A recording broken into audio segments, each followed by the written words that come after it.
सुबह सुबह प्रभु जी दया तेरी नहीं है, रात भर तेरी वफादारी भी।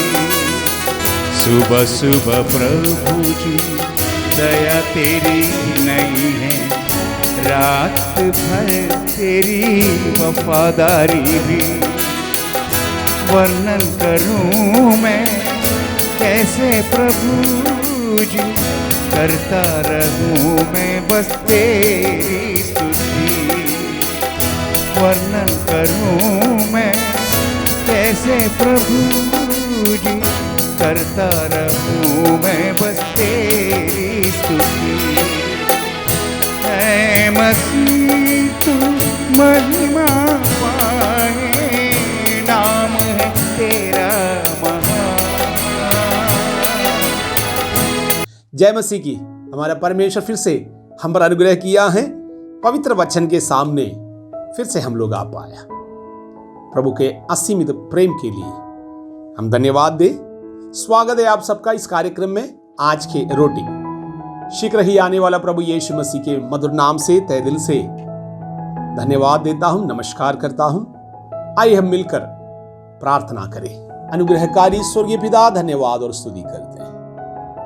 आपके वचन हमें जीवन देता है प्रभु। आत्मा के हथियार बांधने के लिए हमारे जीवन में सहायता करें प्रभु। हम आपके विधियों को ग्रहण करने पाए, समझने पाए।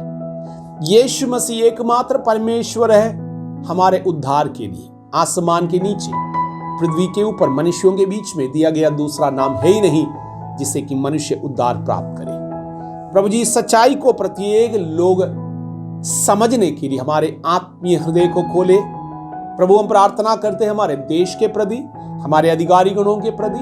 प्रभु जी, जो लोग दुख में हैं, कष्ट और कलेश मुसीबतों में हैं, उन्हें हम याद करते हैं, मध्यस्थता करते हैं। आपके दया और करुणा के लिए हम प्रार्थना करते हैं। धन्यवाद हो।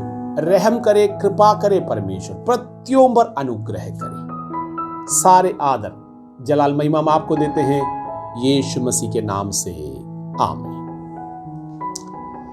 आज के मनन के लिए हम प्रभु के वचन से एक पद पढ़ेंगे। एफेसियों की पत्री 6वां अध्याय उसके 11वें वाक्य।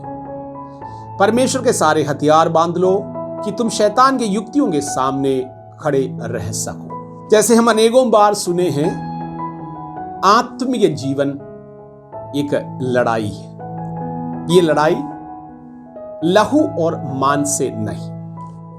प्रभु के लोगों के लिए अगर पूछा जाए, एक ही शत्रु है, उसके अलावा कोई भी शत्रु नहीं है। वो शत्रु है अंधकार का सामर्थ्य।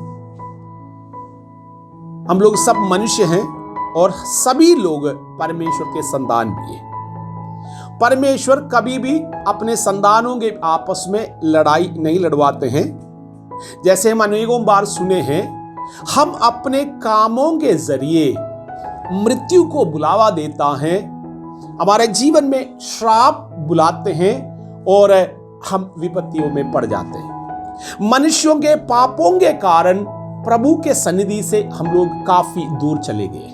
हमारे पाप है, हमारे अशुद्धि है, हमारे परमेश्वर के और हमारे बीच का संबंध को तोड़ा। रोमियो की पत्री 5वें अध्याय में हम लोग इस प्रकार पढ़ते हैं, हम परमेश्वर को पहचानना नहीं चाहा और परमेश्वर, अविनाशी परमेश्वर के महिमा को अनेकों प्रकार के सूरत और मूरत में बदल कर प्रभु के महिमा का निंदा करा। परमेश्वर की दृष्टि में हम लोग घृणित होने के कारण हम स्वयं प्रभु के उपस्थिति से दूर चला गया। जैसे हम लोग वचन पढ़े हैं, अगर आप आत्मिक हैं, आत्मीय जीवन व्यतीत करते हैं, हमारा एक लड़ाई है। वो लड़ाई शत्रु से है।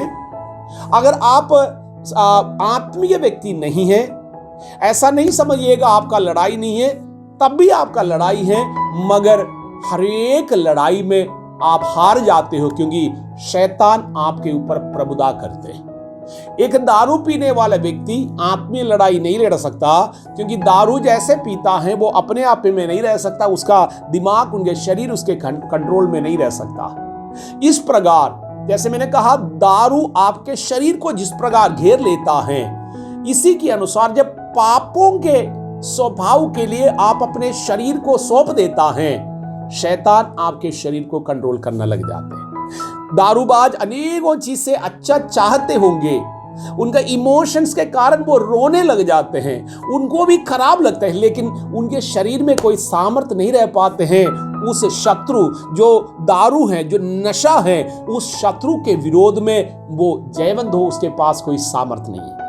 प्रभु के लोगों, ऐसे अनेकों हमारे प्रतिदिन के जीवन में ऐसे अनेकों बातें, पाप के स्वभाव हमारे सामने आता।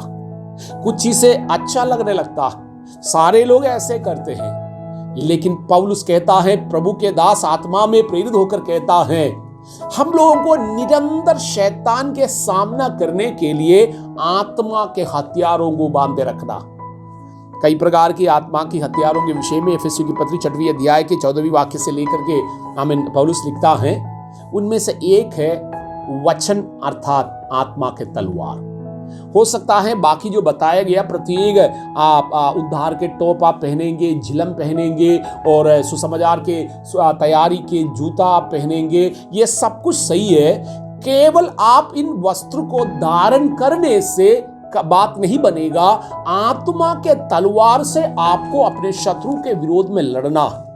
उदाहरण के तौर पे मान लीजिएगा आपके विरोध में लड़ने के लिए 4-5 लोग आ रहा, उन सब लोगों ने देखा आपके पास बंदूक है, आपके पास अच्छे अच्छे हथियार है, सब कुछ नहीं है, लेकिन उनको यह भी पता लगेगा कि इस व्यक्ति को बंदूक चलाना नहीं आता, वो आपसे नहीं डरेंगे। चाहे 50 लोग हो, 100 लोग हो, आपके पास अगर बंदूक है, अगर आपको चलाना आता है, उन लोगों को मालूम है ये प्रार्थना करने वाला है, उनको पता है ये वचन के अनुसार चलते हैं, शैतान को पता लगेगा ये धार्मिकता के जीवन व्यतीत करता है, प्रभु को हालेलुया उद्धार करता मानकर पवित्र आत्मा का छाप लिया हुआ व्यक्ति, आमीन, चाहे हानि भी हो, किसी भी प्रकार के समझौता नहीं करने वाला व्यक्ति है, आत्मा का तलवार अर्थात वचन लेकर निरंतर अंधकार के सामर्थ्य के विरुद्ध में लड़ना जानने वाला व्यक्ति है, शैतान आपके सामने से भाग जाएंगे। जैसे मैंने कहा, जैसे आपके शत्रु को पता लगता है कि आपको बंदूक चलाना आता है, आपके पास हथियार हैं, वो भाग जाएगा, आपके सामने भी खड़ा नहीं रह पाएगा और आपका नुकसान किसी भी रीति से कर नहीं पाएगी। इस बात को हम लोग समझिएगा। पौलुस कहता है निरंतर एक तैयारी, आत्मीय जीवन में निरंतर एक तैयारी होता है। हम लोग निरंतर एक सफर के लिए तैयार रहता है, जैसे कि मृत्यु कब आएंगे किसी को भी मालूम नहीं। हम ये नहीं बोल सकते हैं कि 15 साल बाद मेरा मृत्यु होगा, 50 साल बाद मेरा मृत्यु होगा, कभी भी मृत्यु आ सकता है। इसलिए जैसे जो मिलिट्री में जो काम करने वाले लोगों को मालूम है, उनके जो बेस कुछ समय के लिए उनको एक बेस में रखा जाता है, वो एक तैयारी के साथ रहता है। वहां पर वो अपना फर्नीचर नहीं खरीद पाते हैं, अपना काफी सालों तक वहां रहने के लिए वो अपना तैयारी नहीं कर सकता। जैसे आदेश आता है उनको एक जगह से दूसरे जगह पर बॉर्डर के पास जाना होगा या दूसरे बेस में जाना होगा, जहां पर जरूरत है तुरंत वहां से उनको रिलोकेट कर दिया जाएगा। वो वहां जमीन खरीद कर रहने के लिए नहीं जाता, वो वहां पर अपना मकान बनाने के लिए नहीं जाता है, उनको मालूम है कभी भी मुझे यहां से दूसरा जगह पर लेकर जाएगा। इस प्रकार प्रभु के लोगों, हम लोग एक तैयारी के साथ रहे, हम एक लंबे सफर के लिए जा रहा है, वो हमारे प्रभु यीशु मसीह के साथ। आदेश कब आएंगे आपके लिए मालूम नहीं, आपके जीवन के अंत कब होगा मालूम नहीं। इसलिए आत्मीय बातों में आत्मा के तलवार लेते हुए, बाकी हथियारों को पहनते हुए एक तैयारी के साथ आप दृढ़ता के साथ शैतान के सामना करें। प्रभु का इच्छा यही है, वचन के तलवार से आप हालिया आक्रमण करते रहे। अगर आप आक्रमण करना नहीं जानता है, शैतान के युक्ति आपको घेर लेंगे, आप प्रभु के साथ चल नहीं पाएगा। आज के दिन प्रभु इस बातों के लिए आपके जीवन में कार्य करे। आप एक तैयारी के साथ आत्मा के वचन तलवार लेकर स्थिर रहने वाले एक व्यक्ति बने रहे, यीशु मसीह के नाम से।